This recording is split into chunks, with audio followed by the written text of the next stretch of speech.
Have you been looking to invest in real estate?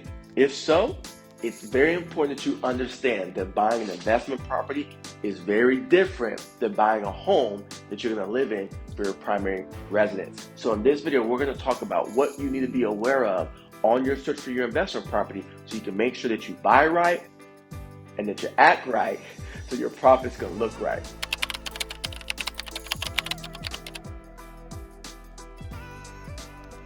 The number one thing you need to remember is when you're buying a home for your personal residence, you're buying it for your taste, for your liking, for your lifestyle. Understand? When you're buying an investment property, you're not buying an investment property for your taste per se, for your lifestyle. You're buying an investment property that is in alignment with your investment goals. I tell people time and time about this. You want to make sure that the property that you're buying is in alignment with your investment goals. That's the number one thing you need to understand when looking to get your first investment property.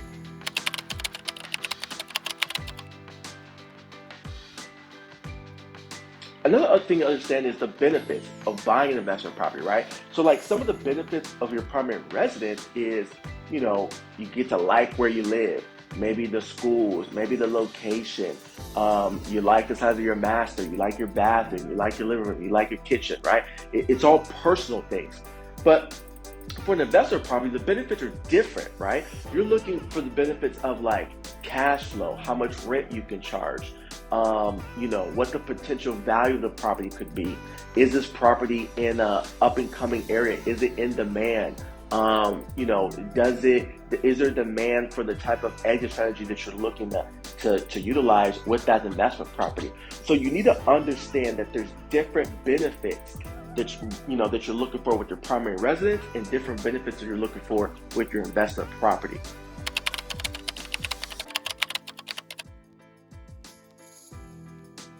Another thing to keep in mind is understanding how to determine if it's right for you, right? So what I mean by that is with your primary residence, right? You know if it's right for you, like in the terms of, is the monthly payment something that you can afford on a monthly basis? Is the location right for you?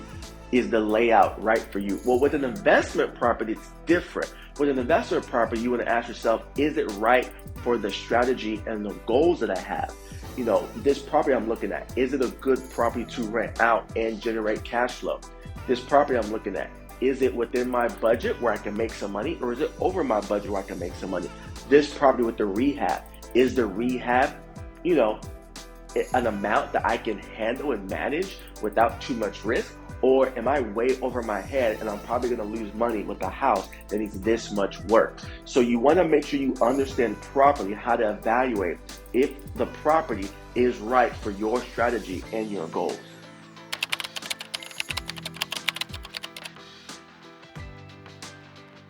Let's talk down payment. Down payment for an investment property is different than a primary residence. Primary residence, depending on your loan situation and who you are, you might be using an FHA loan that's 3.5%. You might be using conventional, that's 5, 10, or 20%, or you might be looking at like a VA loan and that's 0% for your down payment. On an investment property, it's not always that cut and dry. If you're using a conventional loan, yes, it's typically 20%, but sometimes it could be 25% or a little bit more, just depending on your status and your application.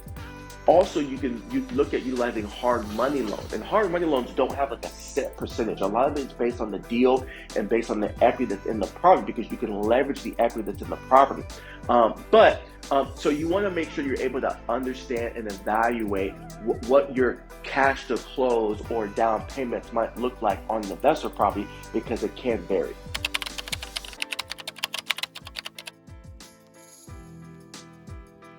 Now, let's go back a little bit more into how you can buy investment property.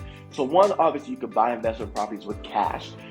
Second, you could buy investment properties with conventional loans. And third, you could buy investment properties typically with like hard money loans, okay? And so one thing to remember is that when you're buying with a conventional loan from a traditional bank, putting 20% down, let's say, they're giving you you're paying 20% down on the cost of the home, and that's all they're loaning you money up to.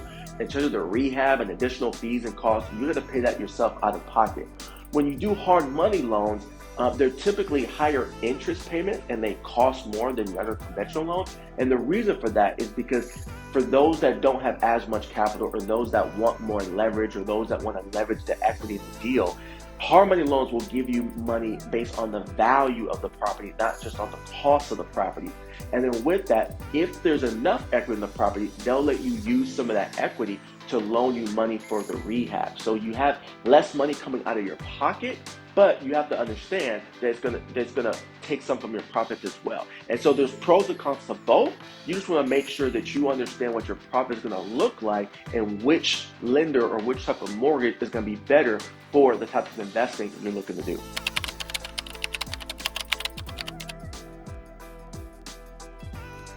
Now, let's talk about closing costs. On a primary residence, your closing costs typically will be, your taxes, insurance, your escrow fees, your closing fees, things of that nature when you close on a property. With an investment property, it's usually the fees of the bank. It's usually some escrow fees. And so your closing costs typically on an investment property is not going to be as high on a traditional, primary residence property. Also, typically because the values are less. And so that's just something you want to keep in mind and talk with your lenders and your mortgage people about when you're looking to purchase your investment property, so you make sure you have enough cash.